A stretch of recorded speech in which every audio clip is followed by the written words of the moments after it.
เบิ่งทรงคือสิเมื่อยๆแท้ฮะเหงาแดดบ่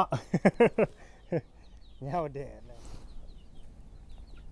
สบายดีสวัสดีพ่อแม่พี่น้อง FC ที่ฮักแพงเบิดสุขุสุคน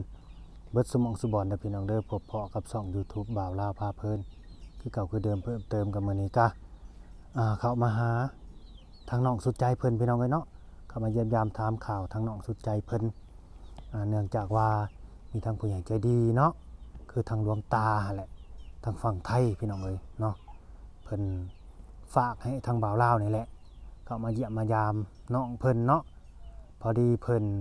ก็เคยมาหาน้องแหละเพิ่นก็เลยเกิดความแบบว่าอีตนสงสารนั่นแหละเนาะเมตตาสงสารน้องเพิ่นเนาะเป็นผู้หญิงตาดำๆนั่นแหละยังบ่ทันมีเคราะห์มีครัวนั่นนี่นะผัดมาเจอกับโชคชะตาการแกล้งนะพี่น้องเลยเฮ็ดให้น้องนี่ตาบอดนั่นแหละคือเขาเรียกว่าหยังก็เบาหวานขึ้นตาเลยเฮ็ดให้น้องนี่มองบ่เห็นเนาะ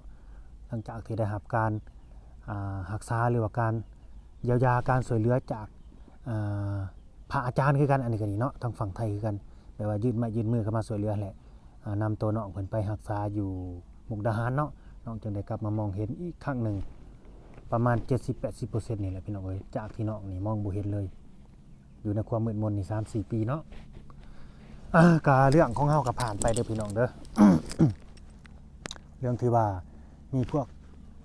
ขี้ลักขโมยนั่นแหละเนาะที่ว่ามันมาเข้าบ้านเข้าเฮือนบ่าวลาวพาเพลินนั่นแหละก็ขอบคุณFC เนาะที่ว่าให้ความหวังดีแล้วก็ความห่วงใยกันเข้ามาเนาะก็เวลามันพลาดกันหน่อยเดียวพี่น้องเอ้ยเนาะถ้าเกิดว่าเฮามาบ่ทันนะประมาณสัก30นาทีนี่หรือว่า20นาทีนี่แม่นบ่ยังพี่น้องเอ้ยรถจักรนี่รถจักร2คันในเฮือนน่ะเนาะบ่ยังเนาะเครื่องมือทำมาหากินนะหรือว่าแข่งขาแหละที่พาเดินพาไปนี่บ่ยังพี่น้องเอ้ยเป็นของมันเนาะพวก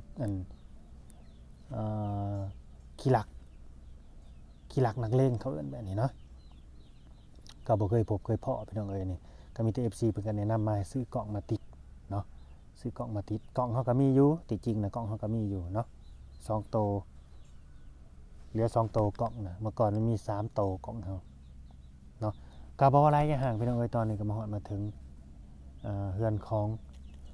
น้องสุดใจเพิ่นเป็นที่เรียบร้อยเนาะกับบรรยากาศ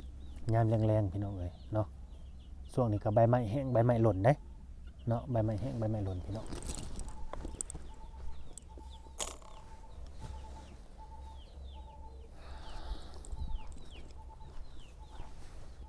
บรรยากาศยามนี้บ่อยากเว้าฮ้อนอีหลีได้มื้อนี้ฮ้อนเบิดมื้อเลยมื้อนี้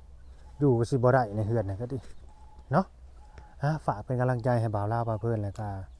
สาวโสดนำเด้อพี่น้องเด้อเนาะคือทางน้องสุดใจเพิ่นนี่ก็เป็นผู้สาวโสดคือกันยังบ่เคยแต่งงานยังบ่เคยมีครอบครัวนี่ก็ดิเบิ่งบรรยากาศรอบๆเฮือนของน้องเนาะ บรรยากาศรอบๆเนาะระหว่างยามแล้งกับยามฝนเนี่ยนะมันแตกต่างกันคนละเรื่องเนาะพี่น้องเนาะพอมายามฝนเนี่ยโอ้หญ้าขึ้นแทนนี่สิว่าบ่นี่ต้นอันนี้ก็ได้เป็นป่าอยู่ตกแรงเนี่ยจังน้อยก็ถือไฟเพิ่นแล้วนี่นอนถือไฟพอเพิ่นจัดการเด้น้องเพิ่นสิลงมาอยู่บ่หรือสิอยู่เทิงลงมาบ่ลงมาได้บ่เอาให้อ้ายออกให้บ่ตั้งไว้พุสำหรับครั้งกันไว้เนาะอันนี้ก็ดีแค่มันกันแบะพี่น้องเอ้ยเป็นนักกันแบะ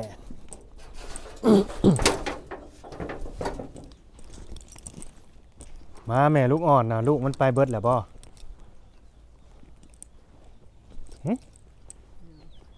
ย่างได้อยู่นี่บ่น้องไปนั่งอยู่รถก็ได้นั่งได้บ่เบิ่งทรงคือสิเมื่อยๆแท้ ฮะเหงาแดดบ่ เหงาแดดเลยเพิ่นฟ้ามานั่งตั้งเลยมังม่วงมันบ่จับเนาะเด้อถอนหายใจเมื่อยบ่เมื่อยเศร้าแดดเดี๋ยวเห็นหน้าอ้ายอยู่บ่นี่เห็นอยู่ แต่ก็บ่ชัดเจนยังบ่ชัดเจนอยู่ฮู้ว่าเป็นหน้าคนอยู่บ่ อ้าว สบายดีเด้อเนาะ โดยจ้าสบายดี สบายดีหลวงตาดูฮะสบายดีจ้าหลวงตาว่าสิ โดยจ้าสบายดีหลวงตา จำได้บ่หลวงตาลายนะ เออจำได้ ขออนุญาตเด้อหลวงตาเนาะเอิ้นสื่อเพิ่นขอสตุนอนุญาตและหลวงตาลายแล้วเพิ่นแบบฝากความสิว่าคิดฮอดคิดถึงเป็นห่วงเป็นใยกับแม่นนั่นแหละพี่น้องเอ้ยเนาะด้วยความที่ว่าเพิ่นเอ็นดูเมตตาเด้อพี่น้องเด้อเนาะให้บ่าวลาวนี่เข้ามาหาน้องสุดใจอีแน่เพิ่นว่า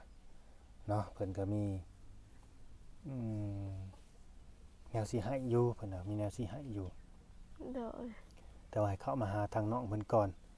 มื้อนี้กินข้าวกับหยังเนาะ มันนี่บอก แม่น กินข้าวกับป่า มันฮ้อนแน่นี่นะ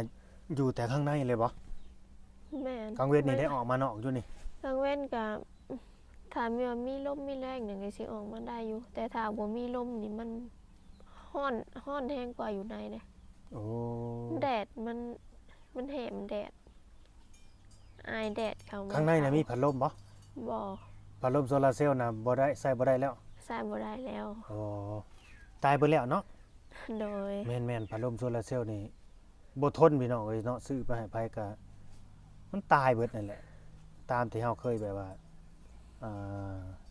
ซื้อไปให้แบบว่าคนที่ว่าเขาลำบากอะนะเนาะเป็นสะพานบุญให้ผู้ใหญ่เพิ่นนั่นแหละมันก็ตายไปแล้วนะห้องอกเอกอกเอกอยู่ไผก็ดีอย่างดีสองผัวเมียน่ะโทรมาหาบ่าวลาวนำอยู่ ฮอดเลยได้บ่าวลาวเอ้ยว่าซั่น ส่งผู้เมียใส่ สองผัวเมียบ้านอันนั้นทางบ่าวลาวนี่เคยไปสัมภาษณ์เพิ่นแล้วก็เคยไปเป็นสะพานบุญให้ผู้ใหญ่เปิดซื้อพัดลมโซลาร์เซลล์เพราะว่าเขามีลูกสองคนน่ะก็เป็นคนแบบว่าตาบอดแจ้งคือกัน แต่ก็ยังบ่ถึงขั้นว่าบอดสนิทคือน้องหั้นนะแบบเขานี่ยังสามารถย่างได้ไปได้ แต่ว่ามองบ่เห็นในสิ่งที่น้อยๆนะคือเป็นเฮ็ดเป็นนอนนี่ก็บ่ฮู้ซะว่าเป็นเฮ็ดบ่เห็น เป็นมาแต่เกิดบ่ บ่เขาก็หาก็เป็นคือกันเขาก็เป็นช่วงเขาใหญ่นี่แหละ แต่มีลูกนะมีลูกนำกันพ่อกับแม่น เป็นทั้งสองคน แม่นเป็นทั้งผัวทั้งเมียเลยอืมมันฮ้อนพี่น้องเอ้ยอันนี้แหละเนาะสุดใจเนาะเป็นผู้สาวโสดอีกคนหนึง นอน ที่ว่ายังบ่มีผู้ใดมาจับจองเพิ่น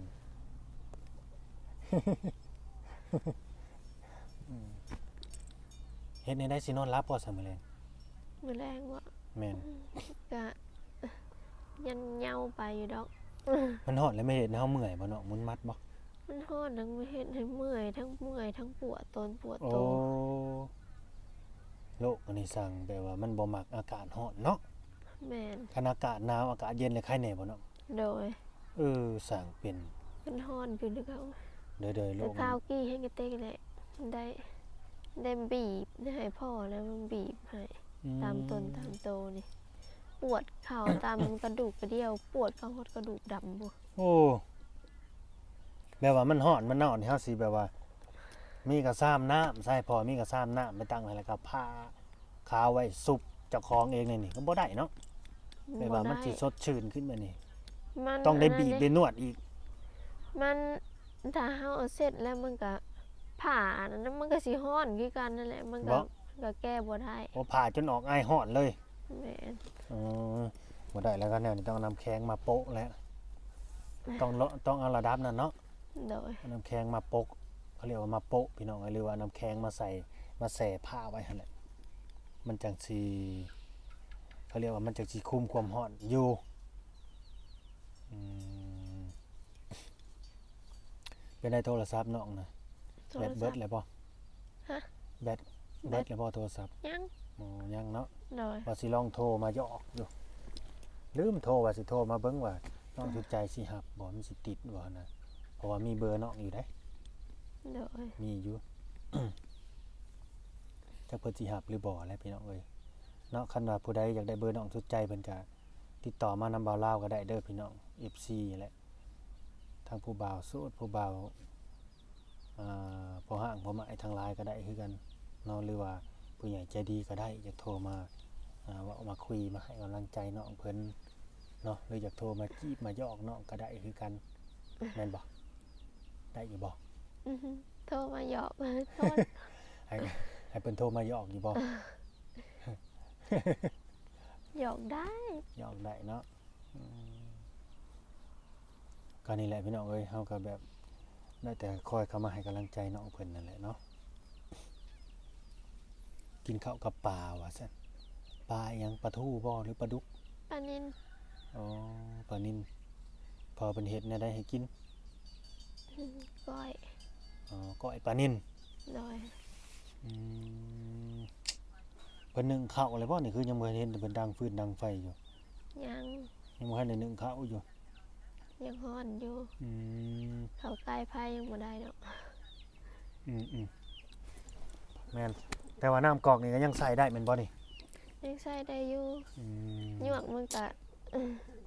มันออกหน่อย เท่าได้หน่อย เพื่อสิเต็มหม้อ โดยตอนนี้ทั้งน้องก็ยังลงไปอาบน้ำอยู่ห้องน้ำได้แม่นบ่ โดย ไปได้เนาะ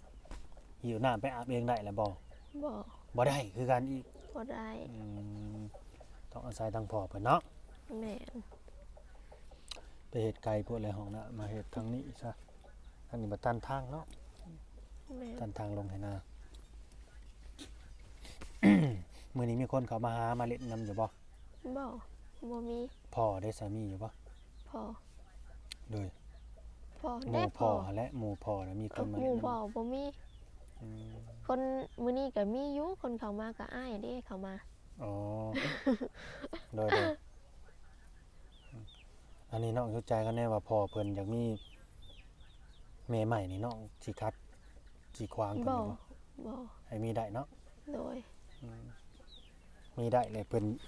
น้องสิบ่ย้านแบบว่ามามีปัญหากับน้องบ่ บ่ บ่ย้านเนาะ โดย เป็นความสุขของพ่อ แม่น สมมุติว่ามาแล้วอันนี้บ่แม่นว่าเอาให้พ่อเพิ่นเด้อสมมุติว่าเพิ่นมีคนใหม่มาแล้วเพิ่นบัดมักบัดฮักคนใหม่หลายกว่าน้องนี่ซะสิเฮ็ดจังได๋ ก็ คือสมมุติว่าเขามาแย่งความหักจากน้องหั้นนะเฮ็ดให้เพิ่นดูแลใส่ใจน้องนี่น้อยลงนั่นนี่สองผัวเมียนี่คอยแต่ให้คอยแต่ว่าให้น้องมัน ตัวนี้มันก็สิเป็นปมด้อยอีกอย่างหนึ่งเด้เสียบ่เสียบ่ไอ้ อั บ่ นนี้ก็สุดแล้วแต่เพิ่นแล้วอัน อื นี้ มช่วยแล้วแต่เพิ่น แม่น แล้วแต่มันสิเป็นไปเนาะ โดย ว่าหยอกซื่อๆเด้อนี่เด้อเพราะว่ามันบ่ได้เกิดขึ้นเด้ถามมานะบางทีมันก็เป็นไปได้แล้วก็เป็นไปบ่ได้เนาะบางทีถ้าเกิดว่าเพิ่นมีเพิ่นก็อาจจะแบบว่า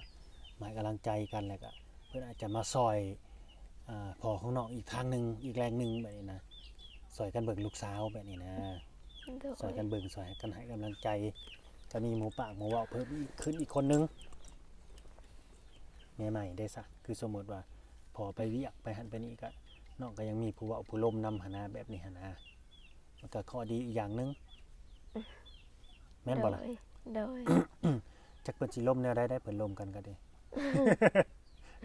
มันก็มีหลายวิธีล่มคือกันเด้อืม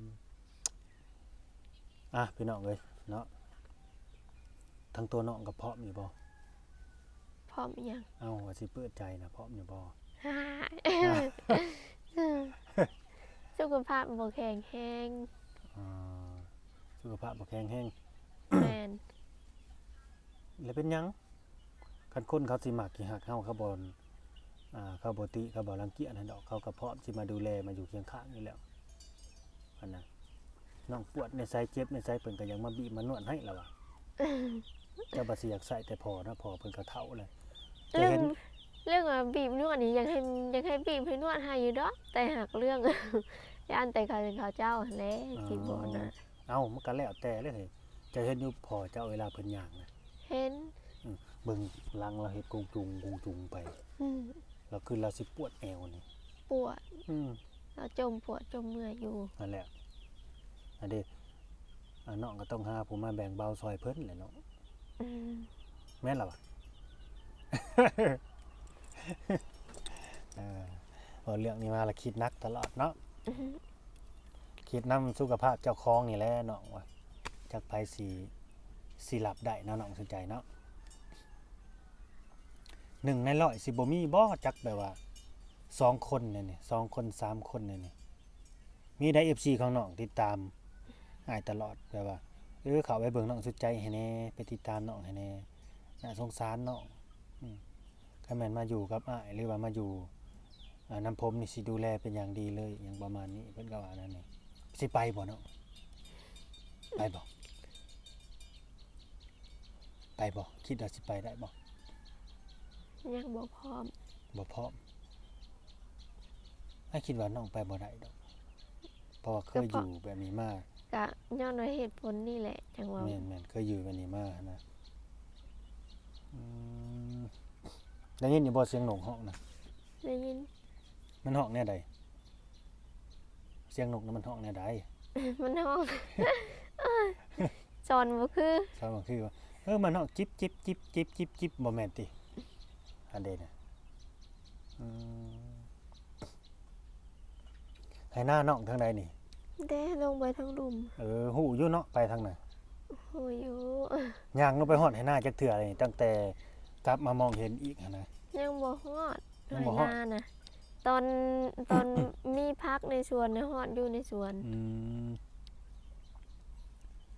มื้อนี้นะย่างฮอดใส่เลยมื้อนี้นะ มื้อนี้บ่ ลงมาย่างฮอดใส่เลย ฮอดแต่ในห้องน้ำ โอ้ย่างไปห้องน้ำแล้วก็ก ไก ลั ล บ ไกล มา บ่ได้ดอกมันแดดมันร้อนวันนี้ เฮ้ มัน ย เป็นวิน โอ้ย่างมาห้องน้ำแล้วกลับมาคันใดนี่ต้องได้หยุดก่อนแม่นบ่ แม่น ต้องได้พักก่อนเนาะ ต้องได้เช้าเมื่อย โอ้เคยย่างไปฮอดแล้วบ่ทางน้ำอยู่พุ่น ฮอดสวนนี่ แม่น ฮ ส อ ว ด น แล้ว เคยดิ ไปแล้วบ่ แม่น ย่างไปยังอันน่ะ เอ้าอันย่างไปอันเก็บพัก โอ้ เคยมีอันปลูกพักอยู่เด้ เห็นพักนำซั่นบ่ พักมันใหญ่เลยก็ ไป เห็น เก็บพักยังอันน่ะ พักอัน ผักกาด อืม ผักกาดฟังหอมบัวหอมป้อม ไปเก็บผักกาดหอมบัวหอมป้อมน้องก็ไปเก็บเองได้เนาะ อืม น้องก็กินได้บ่ผักพวกนี้นะ ได้ โอ้ มันเป็นพักบ่ได้คาร่า โดย แล้ เนาะ ว กินได้เอาซั่นนี่แหละพี่น้องเอ้ยเนาะผู้สาวโสดอายุ24ปีพี่น้องเอ้ย24ปีเต็มนี่เนาะเบิ่งน้องก็มันอยากเมื่อยๆเพลียๆแหละแพ้อากาศก็แม่นเป็นน้ำอากาศร้อนเลยเฮ็ดให้น้องนี่บ่ถือกันกับ บ่ถือกันกับโลก บ่ถือกันกับโรคที่ว่าเป็นอยู่โรคก็บ่ได้มีโรคเงินแทรกซ้อนดอกมีแต่เบาหวานนั่นแหละพี่น้องเอ้ยแต่ว่ามันบ่ถือกับอากาศร้อนอันนี้ก็ดีพัดอากาศหนาวอากาศเย็นบ่ถือกันอยู่เนาะ แม่นคันแบบว่าร้อนอันแบบบ่ร้อนแห้งแล้วก็บ่หนาวแห้งนี่พออยู่ได้ แต่คันว่าหนาวแห้งๆอีหลีก็ จัง จังคือกันอีก แม่น อ๋อแต่มื้อนี้มันร้อนอีหลีใด หน่อยร้อน ปีนี้นะ แห้ง มีมื้อนี้ได้ร้อนนี่เริ่มร้อนกว่าหมู่นะถ้าก็เริ่มมื้อแรกเลยแม่นบ่ แม่น เขาว่ามันสิร้อนมื้ออื่นก็สิร้อนอีกได้มันยังสิร้อนหลายมื้ออยู่ใด ต้องปวดเบิดเลยตนโตเนาะ เอาแล้วปัดพี่น้องคนไทยเพิ่นสิเอิ้นโรคอิหยังก็ฮิสโตกนะเคยได้ยินอยู่บ่มันเป็นอะไรโรคฮิสโตก บ่ฮู้ ลุงบุญมีระวังเด้อโรคฮิสโตกเพิ่นบ่ได้เหงาได้เดียวนี้เพิ่นมีโทรศัพท์เพิ่นเบิ่งนั่นเบิ่งนี่เบิ่งมวยเบิ่งอิหยังเราเบิ่งเพลงตลกแม่นบ่ โดย อันนั้นแหละหมู่เราแต่ละมื้อบางทีเราเบิ่งนี่แล้วก็ลืมซะโอ้ยมันค่ำเพิ่งอะไรแล้วก็สิว่าแล้วเลี้ยวมาข้างนอกพี่มืดเลยพาหนึ่งเข้ากันแล้วก็สิว่าแล้วมันค่ำอะไรเด้ยังแต่ลูกสาวเพิ่นนี่แหละยังบ่เห็นสังยังเบิ่งบ่ได้พี่น้องเอ้ย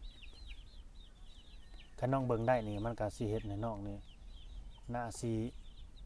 มีแรงผลักดันขึ้นมาอีกขั้นหนึงนะแล้วก็มีชีวิตชีวาขึ้นมาอีกขั้นหนึง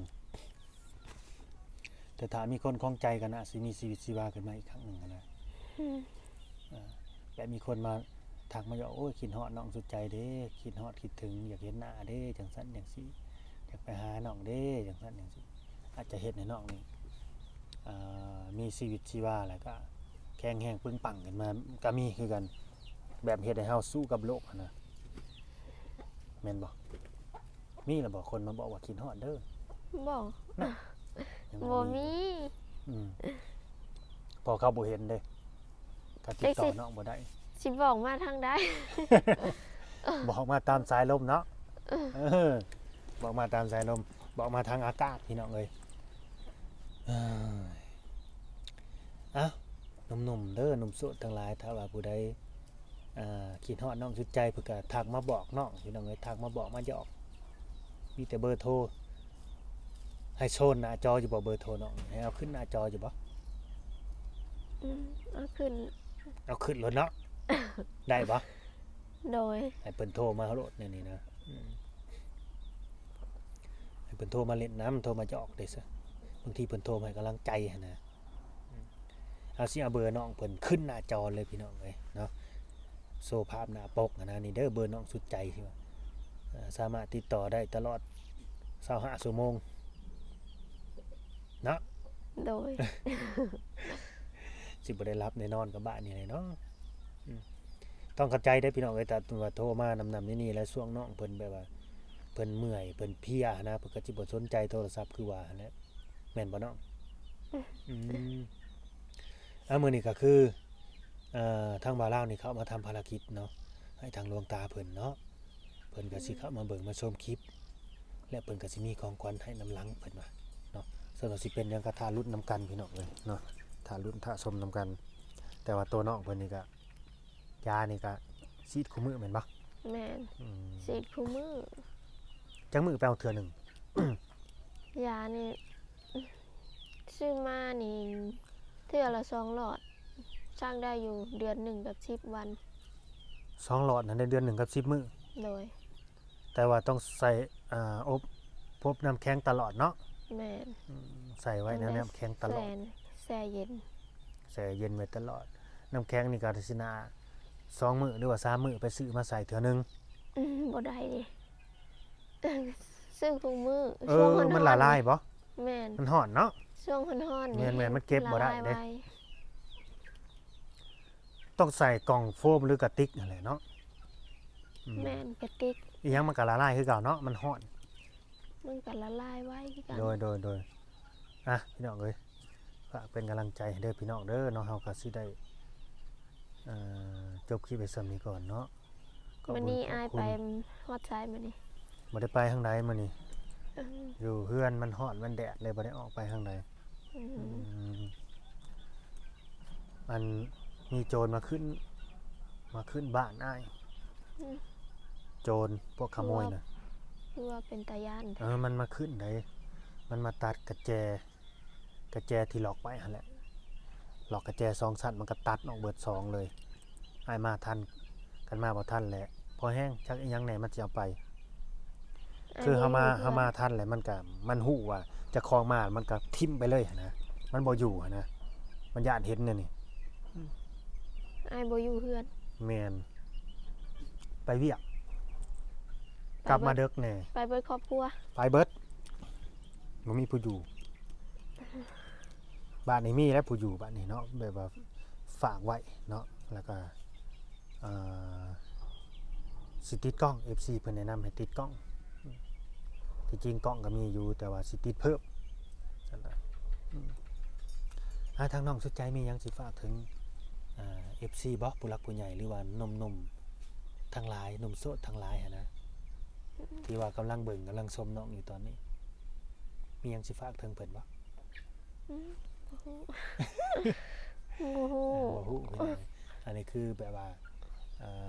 เขาเรียกว่าอาการเขินเนาะอาการเขินของน้องเพิ่นยังบ่ฮู้เพิ่นน่ะนะบ่ฮู้ก็บ่เป็นหยังพี่น้องเอ้ยเนาะฝากกดไลค์กดแชร์กดติดตามพี่น้องเอ้ยเนาะอยู่ดีมีแรงหักแพงปานคอให้น้องสุดใจเพิ่นเนาะมีแต่ความสุขเนาะสุขภาพเข้มแข็งเด้อน้องเด้อแล้วก็แข็งแรงปึงปังเนาะหรือว่าให้กลับมาแข็งแรงแล้วก็ให้วิทย์ให้พ้นนี่แหละพยะโลคานี่นะเนาะกลับมาปึงปังแล้วให้มีคนหักคนแพงให้มีคนคล้องใจไว้ๆได้น้องเด้อ โดย โดย อายก็เช่นกัน โดย สบายดี โดย